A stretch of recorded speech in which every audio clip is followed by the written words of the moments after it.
निवडणुकांचं तर स्वागत आहे. निवडणुका 5 वर्षापासून नाहीये, काही ठिकाणी 3 वर्षापासून नाही. नवी मुंबई, संभाजीनगर या ठिकाणी 5 वर्षापासून निवडणुका नाही. त्यामुळे निवडणुका आवश्यक आहे.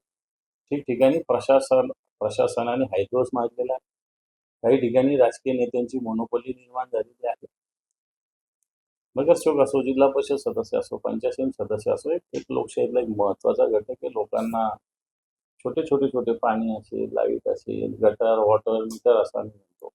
हे सगळे प्रश्न सातत्यानं नगरसेवक आणि स्थानिक स्तरावर अनेक प्रश्न नगरसेवकांकडे, जिल्हा परिषद सदस्यांकडे जात असतात.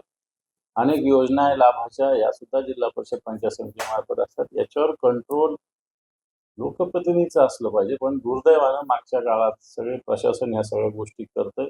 म्हणून लवकरात लवकर निवडणुका व्हाव्या ही भूमिका आमच्या मुख्यमंत्र्यांनी मला वाटतं याच्यात काही घोषणा केल्या आहे. निवडणूक आयोगाची सुद्धा तीच तयारी आहे. सुप्रीम कोर्टाने सुद्धा तोच आदेश दिलेला. दादा, पुण्यामध्ये गुन्हाखोरीची घटना झाली तर गुलाबराव पाटलांनी अजित पवार यांना सल्ला दिलाय की भावनेच नाही तर पक्षात घेतलेली सर्व तपासा. जळगाव जिल्ह्यातले जे लोक अजितदादांनी पक्षात घेतली त्यांनाही तपासलं पाहिजे. काही दिवसानंतर त्यांची अशाच प्रकारे बाहेर. गुलाबराव सत्य बोललेले. मला आज गुलाबरावांचं समर्थन करावं लागेल. कारण जी घटना मागच्या काळात मस्साजोगला घडलेली, तिथेही राष्ट्रवादी काँग्रेस अजितदादा गटाचा तालुकाध्यक्ष, त्यांच्या मंत्र्यांचा दुरून जवळून काही कसत नाही संबंध त्यांच्या आमदारांचा. आता हगवणे जी घटना घडली, राष्ट्रवादी काँग्रेस अजितदादा गटाचा तो तालुकाध्यक्ष. मागे पोर्शे कारची घटना घडली, एक जोडीला उडवलं, त्याच्यातही राष्ट्रवादी काँग्रेसचे आमदार पोलीस स्टेशनला जाऊन त्यांना वाचवायला गेले. आणि त्याच्यावर गुलाबराव पाटलांनी जो सल्ला दिला मला स्वतः अतिशय मोलाचा आहे. या सगळ्या घटनेत अजितदादा पक्षाचेच लोक काय, हा एक प्रश्न आहे. याचाच अर्थ पदाधिकारी वगैरे नेमताना, पक्षाचे नेमताना बाकी त्यांच्या गोष्टी सुद्धा बघितल्या पाहिजे. असं म्हणते की सोबत युतीच नाही तर नातं पण जोडायचं. बरोबर आहे. नुसती युती थोडी होईल. शेवटी दोघं ठाकरे बंधू आहे. दोघांचं नातं आहे भावाभावाचं. आणि शिवसेना आणि मनसे सुद्धा भाऊ व्हावेत अशी अपेक्षा शिवसैनिकाची आहे.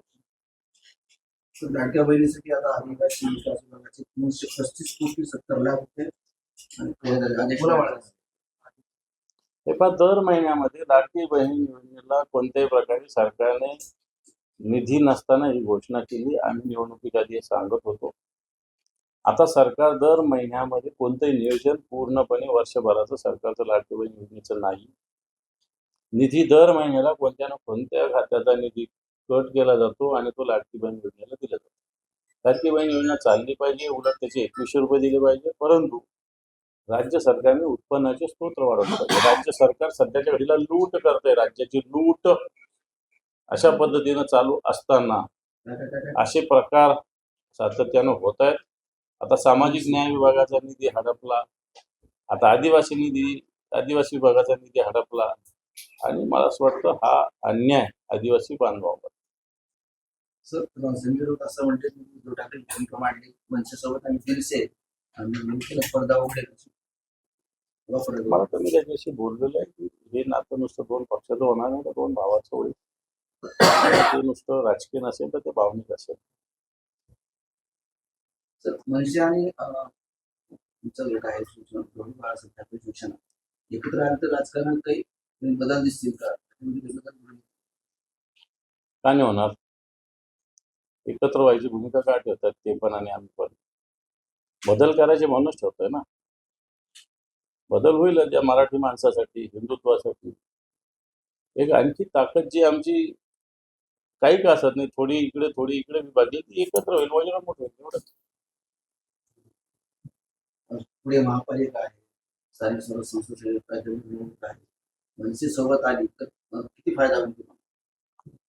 फायदा तोटा याच्यात बघायची गरज नाही. मला असं वाटतं ही एक महाराष्ट्राच्या हितासाठी हे व्हावं अशा प्रकारची सगळ्यांची अपेक्षा. फायदा तोटा एक वेगळा विषय आहे.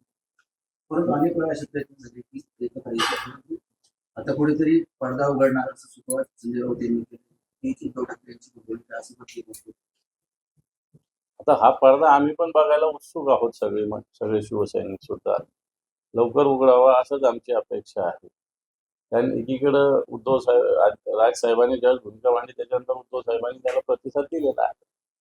विल्सन नदीच्या साफसफाईवर ईडीची ज्या पद्धतीने कारवाई चालू आहे, मोठे राजकीय नेत्यांचं नावासमोर किती लक्ष काय म्हणाले त्यांनी? बिलकुल आलं पाहिजे. मिठी निधी आणि भ्रष्टाचाराचा अड्डा मुंबईच्या गुत्तेदारांनी काही राजकीय लोकांनी केलेला आहे. निश्चित तो मोडून काढला पाहिजे. मिठी नदीच्या नावाखाली करोडो रुपये खर्च केले जातात. प्रत्यक्षात जे व्हायचं तेच मुंबईमध्ये होतं आणि म्हणून अशा कारवाया झाल्या पाहिजे. संभाजी भिडेंचा तो रद्द करणे असं पुढे रद्द असं नाही म्हटलं, ते ती तिथीनुसार करावं असं म्हणणं आहे. मला असं वाटतं मराठी माणसाच्या इतिहास जर बघितला छत्रपतींचा असेल आणि असेल तर बऱ्याच गोष्टी तिथीनुसार झालेल्या. तिथी म्हणजे तारीखच आहे. तिथीला सुद्धा एक इतिहास आहे. आता फाल्गुन मध्ये तृतीया शिवाजी महाराजांची जयंती किंवा अमावस्या, चैत्र गुढीपाडव्याच्या आधीची अमावस्या, या दिवशी छत्रपती संभाजी महाराजांचा वध केला. का केला आहे? गुढीपाडवा जो नवीन हिंदू सण आहे तो साजरा करते म्हणून केला. त्यामुळे तिथीचा संबंध इतिहासाशी आहेच. पुन्हा काढा पुन्हा त्या चर्चेवर फक्त याच्याविषयी इतिहास संशोधकांनी आपली भूमिका स्पष्ट करा आणि त्यांचं जे म्हणणं आहे त्या पद्धतीने आपण घ्यावं. आपण कोणीही कोणती भूमिका ठेवणं किंवा काढणं दोन्ही व्यक्त करण्यापेक्षा इतिहास संशोधकांनी याच्यात जी भूमिका मांडली ती आपण घ्यावी. लोकशाही मराठी ऐका, पहा, जागरूक रहा.